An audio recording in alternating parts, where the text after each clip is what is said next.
17-year-old Bianca Devins and 21-year-old Brandon Clark viewed their relationship very differently.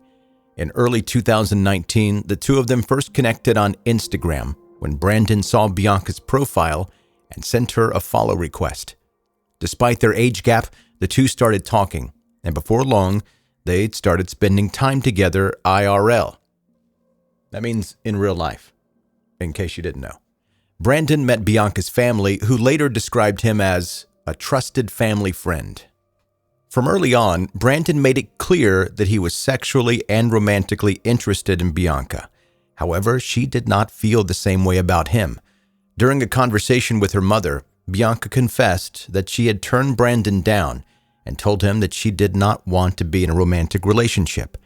Despite this, when Bianca's mother looked at the way Brandon interacted with her daughter, she believed that he hadn't quite gotten the message. Some of Bianca's friends were deeply concerned by Brandon's behavior. They believed that Brandon would give Bianca drugs, and when she was under the influence, he would take advantage of her. He also allegedly offered her drugs as a way of convincing her to hang out with him more often. Bianca had her share of mental health struggles, which might have made her an easy target for this type of manipulation. For most of her teenage years, she had been receiving treatment for anxiety and depression, and she was also diagnosed with PTSD and borderline personality disorder. On multiple occasions, her symptoms had been so severe that she had spent time in a hospital. Bianca found a lot of comfort in spending time on the internet, but she received a lot of online harassment, mostly by men who identified as being incels, a term that is short for involuntary celibate. I've done episodes in the past on incels that turned out to be killers, and the incel community are bonded together by the belief that they are unable to get a romantic sexual partner, often leading to a deep hatred for women who they believe are rejecting them. For incels, a conventionally attractive teenage girl such as Bianca was the perfect target. On the 13th of July, 2019, Bianca and Brandon went into New York City to attend a Nicole Dollanganger concert, along with one of their other friends, a young man named Alex. At some point during the night, Alex and Bianca allegedly kissed, and Brandon saw the whole thing. He didn't say anything about it at the time, but when he and Bianca were alone in his car, he brought it up, and they started fighting. Brandon reached down beside his seat where he'd hidden a knife earlier. He then used that knife to repeatedly cut Bianca's neck, severing her carotid artery and slicing it so deeply that he almost completely removed her head. Bianca Devins died at the age of 17 in the early hours of July 14th. Brandon left her corpse sitting in the passenger seat while he got out, played some music, and started to build a fire. Shortly afterwards, he placed several calls to members of his family, implying that he was about to take his own life. Immediately, his family called the police. Meanwhile, Brandon got busy taking pictures of Bianca's nearly decapitated body and posting them online. He posted photos from multiple angles in one of the Discord servers that Bianca had spent time in, captioning one of them with a message telling them that he's sorry, they're going to have to find someone else to orbit. He also had a video of himself murdering Bianca, but decided not to post that one. Some of the Discord users initially believed that the photos were a bad joke or some kind of prank, but eventually they came to the conclusion that they were real, and several of them called the police. By now, the local police were well aware that a situation was unfolding, and Brandon decided to call them himself. He had a brief conversation with a dispatcher where he stated, "My name is Brandon. The victim is Bianca Michelle Devins. I'm not going to stay on the phone for long because I still need to do the suicide part of the murder-suicide." Brandon used a piece of tarp to cover Bianca's body and then attempted to follow through with his plan. He had written out a suicide note as well as a shorter message that simply said, "May you never forget me." And as soon as the police arrived at the scene of the crime, he used the knife to stab himself in the throat, lying down on top of Bianca's body. On the 15th of July, law enforcement confirmed that Bianca was the victim. Brandon had survived his suicide attempt, and he was charged with second-degree murder. implying that there had not been any kind of planning or premeditation. This might have been true if Bianca had been killed in a crime of passion, but several investigators believed that Brandon had planned out the whole crime. Several pieces of evidence supported this theory, in particular, the fact that he had thought to hide a knife in the car, and that he had brought the equipment that he needed to take a video of the murder. Before the crime, Brandon also made several incriminating Google searches, including looking up how to kill someone and where to find the carotid artery. The same day that Brandon was being charged with the murder, a community vigil was held in Bianca's memory. But while Bianca's family and friends were mourning her sudden violent death, the photos that Brandon posted of her corpse were going viral online. Within hours of the murder, the photos had been reshared on Facebook, Twitter, and Instagram, including another site called 4chan. Some of the incel communities that had harassed Bianca when she was alive praised Brandon for killing her, believing that she deserved it for rejecting him. Unfortunately, Bianca's family also saw the photos. Her sister stated that when she tried to fall asleep at night, she couldn't stop thinking about them. Bianca's stepfather also started experiencing traumatic flashbacks, and her mother became increasingly concerned about the effect that those pictures would have on random internet users who had never even known Bianca.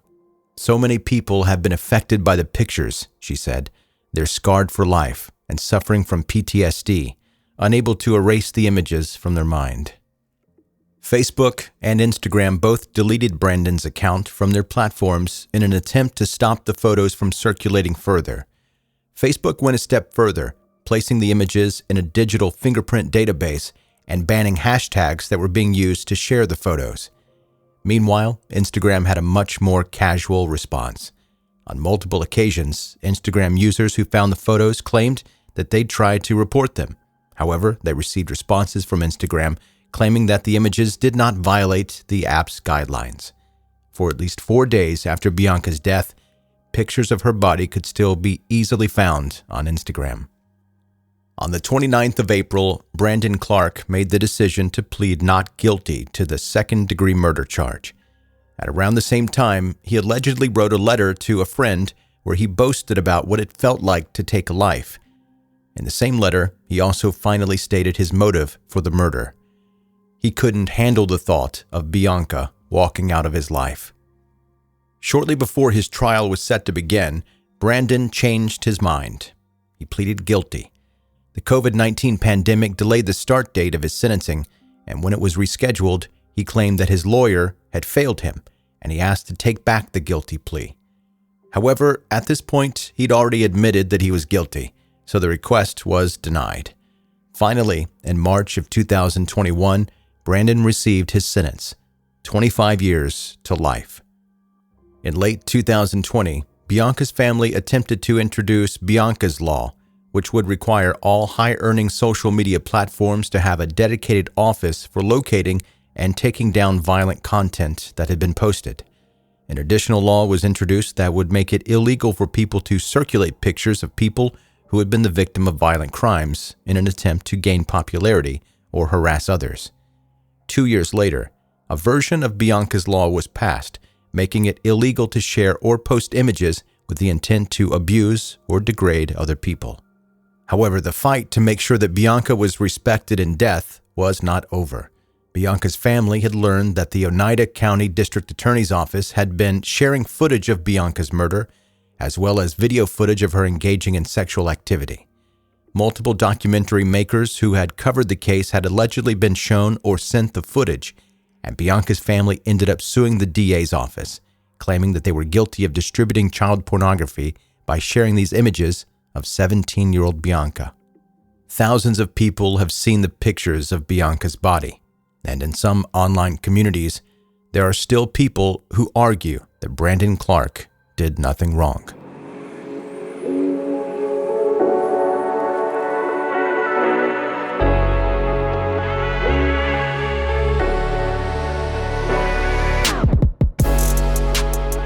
That's 10-Minute Murder for today.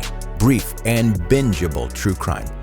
My name is Joe, I'm the host, and thank you for taking the time to listen to 10-Minute Murder. And do me this favor. If you are a brand new listener to 10 Minute Murder, do a couple of things for me. First of all, obviously, I want you to subscribe to the podcast if you enjoyed it. And if you do enjoy it, send me a quick email.